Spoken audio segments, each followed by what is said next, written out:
Hi, my name is 𝗵𝗶𝘁𝗲, and I'm a gaited horse trainer in Fort Worth, Texas.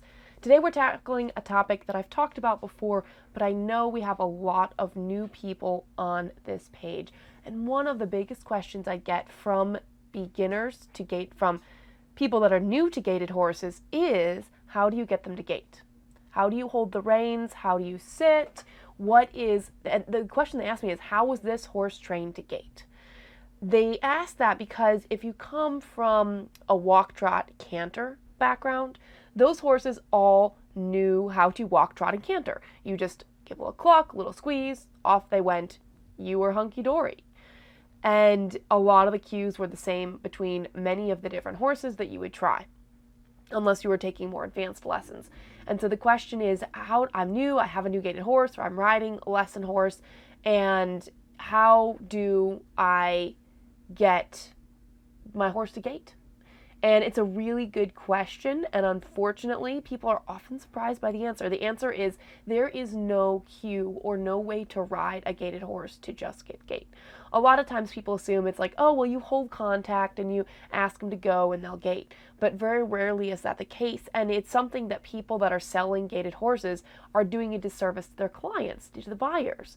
They need to teach them how to help a horse to get into gait. So my philosophy is we train the horse what movement we want them to do. So gaited horses can do a variety of movements, including trot, pace, saddle rack, stepping pace, foxtrot, running walk, flat walk, and broken trot. A lot of these different movements, they all have different names. There are different ways of moving their feet. And how does the horse know what you want them to do? And so that's one of the things that I am here to try to help with, is how to get your horse to gait. Now, a couple things you have to understand is the horse that you bought may not have ever been trained to hold a smooth gait.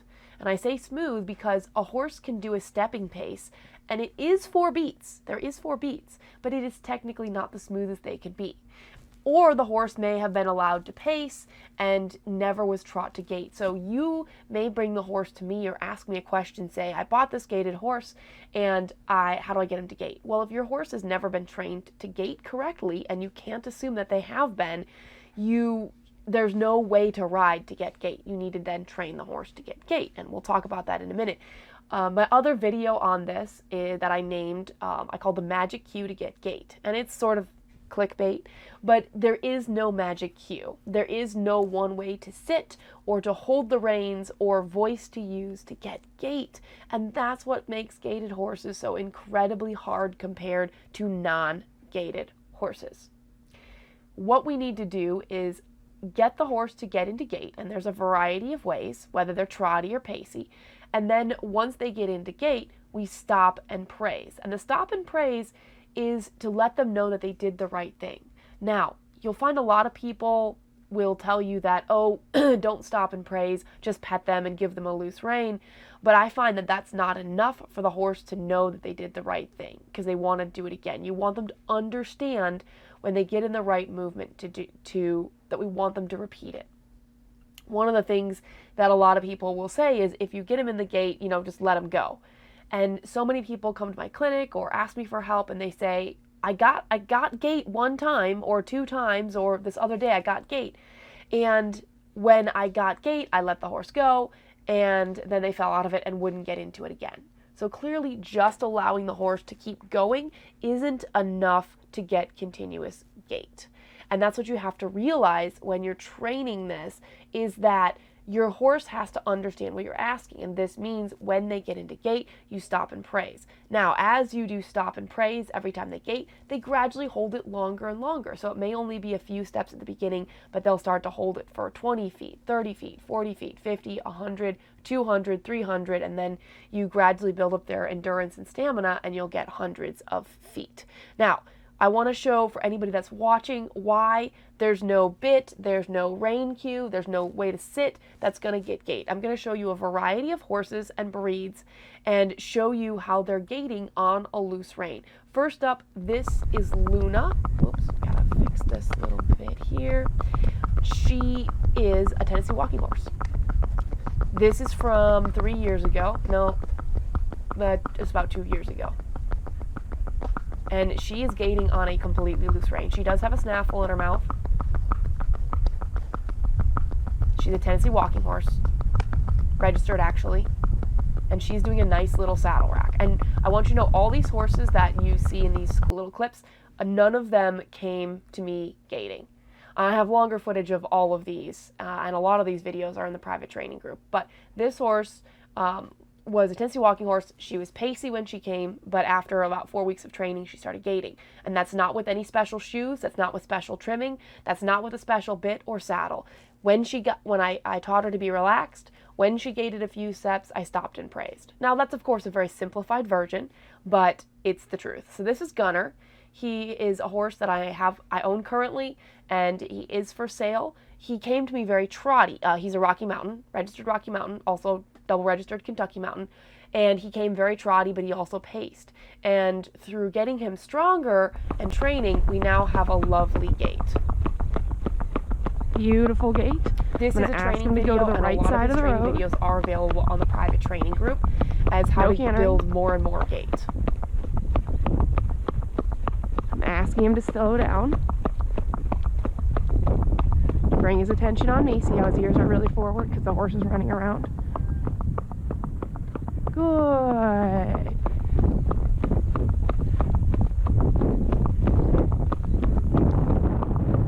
I'm going to skip ahead here. This is slow gait for this guy.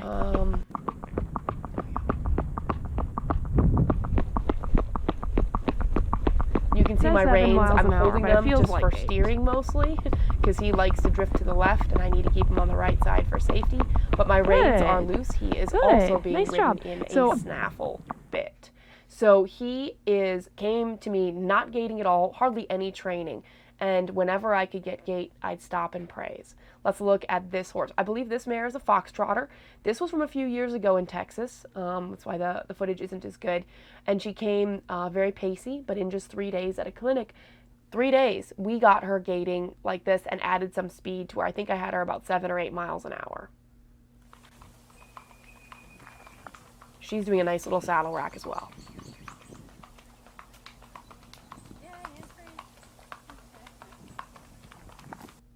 Let's just watch that again. Again, this is a foxtrotter doing a nice little saddle rack. Look at the low head, the loose rein. She's even bitless. So this is something that is true of all breeds. I'm going to show you a 𝗵𝗶𝗁𝗏. Now, this 𝗵𝗶𝗁𝗏 was pretty pacey at the beginning. What we did is got her to soften and relax and put her head a little lower, and then she started gaiting. Very nice, but kind of a green horse. But again, this is at a clinic, so only a few days in. So giving her very loose reins, trying to teach her to be very soft, because with rein contact, she put her head up. So we're trying to get her to soften and put her head down so she wouldn't be as pacey. So this video is not as long as I'd like, but she is gaiting there. And I wanted to show it because also people are asking to see passos. I have another video that I'm going to try to edit to show you guys how I took a passo that was very, very hot and nervous, and we worked on head down, and in 3 days at a clinic, got him a lot more relaxed.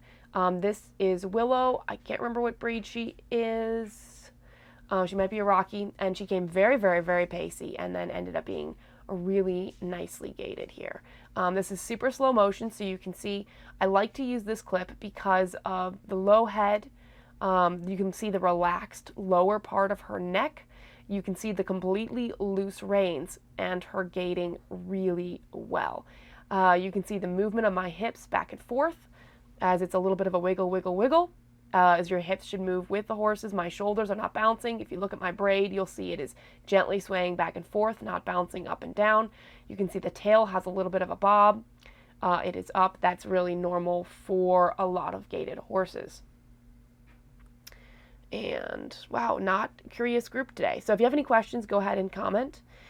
I don't have much else to add other than there is no way to sit or hold the reins or have a certain amount of contact or use a certain bit to get gait. What you need to do is train the horse what movement we want them to be in, what cadence, what footfall pattern, and from there they can learn to gait. Let me show you Gunner again. And again, I'm just mostly bringing up Gunner because he's for sale. He's really well gaited now, but he was trotty and he was pacey when he came, more trotty, but then he would switch into the pace. And now he's gaiting really well. And I took him on a 12-mile ride a few weeks ago, and we gated an awful lot of that. And he just moves out. And so again, he's a horse that went from not gaiting to gaiting. And so many of the horses you work with won't take a lot. Now, some of the horses you have might be really hard to get to gait. And I've worked with some of them, and we're working on getting gait. But a lot of them, it just takes teaching them to get into it and then stop and praise. One of the biggest ways that's going to help you know when your horse is gaiting is see if you can get a ride on a horse that's gaiting well. So that you get a feel for it, even if it's not your own horse, and then ride on a hard surface so that if you hear that paka paka paka, you can stop and praise. You'll know you have it.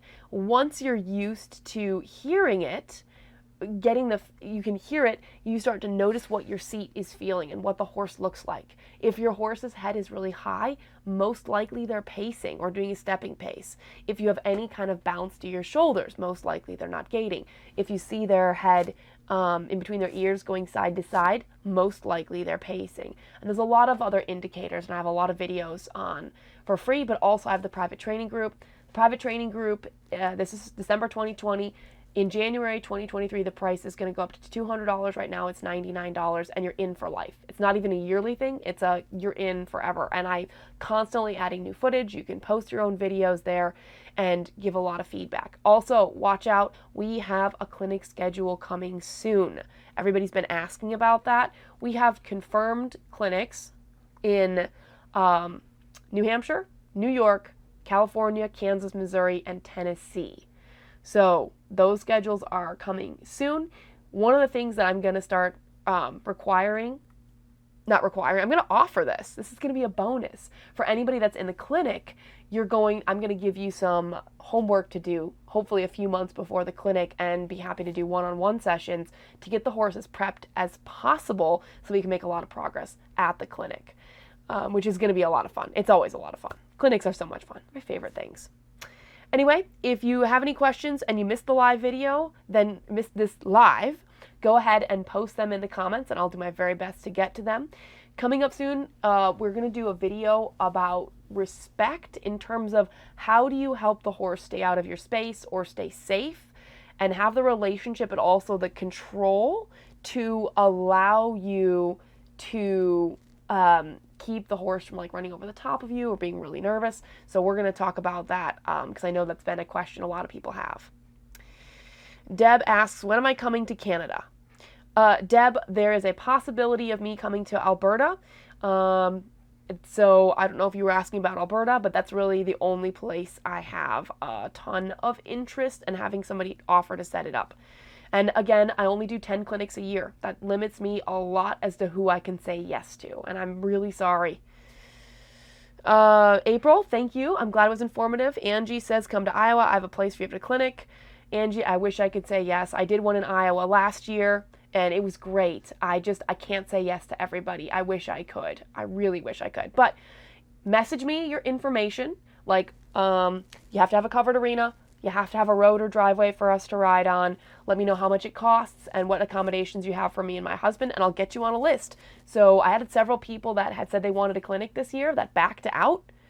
And so I've moved on to other people that I didn't think would get a clinic. So go ahead.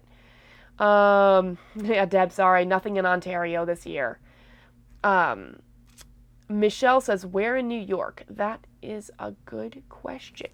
See if I can look it up because I can't remember what the town is off the top of my head. This is why I usually have my clinic stuff ready right then because I'll forget like what town it is. It's in Candor, New York is the plan in August. And I know we'll have a lot of interest. And also I'm going to post the schedule to my private training group first. They'll have first dibs. So the one in New York is central New York, close to Pennsylvania, south of Syracuse. There you go. That's all I know. I don't know New York very well. Yeah. Wait a minute. Here we go. View post. We still live? Okay, there we go. Sorry. Little hiccup. And anyway, wait, do we still have? I might have messed up. Anyway, I think we're still live here, and I have to figure out how to edit this. Now I totally messed up. View post. Edit post. Ah, now we're back. Sorry, that was my bad. Okay. And clinics are awesome. Thanks, Sharon. Tabby says, where in Tennessee? Of course, you guys asked me to go look up where in Tennessee. Tennessee. Oh, I know that one actually. Tennessee one will be near Chattanooga. Okay. I know everybody's interested in the clinics, and we'll probably edit these out of the later video. But if you have any questions, comment below. Message me if you want to host a clinic with the information that you have, and I'll put you on a list. If not this year, then you'll kind of be at the front of the list for next year. Thank you guys so much for watching and tuning in, and it's so fun to interact with everybody. And if you join the private training group, there's going to be more stuff on there. Thank you guys so much for watching, and watch for stuff. I promise we're going to do some stuff on what to do when it's cold out. I've got some really fun things that are going to change your horse if you'll do them, and they're things that you can do in the winter that takes about 10 minutes, 15 minutes a day, will not get your horse sweaty. You don't need to get on them. It's going to be amazing. I hope we change the gaited horse world with what I'm learning, and it's going to be so exciting for me to share that with you all. Okay, you guys, you got this.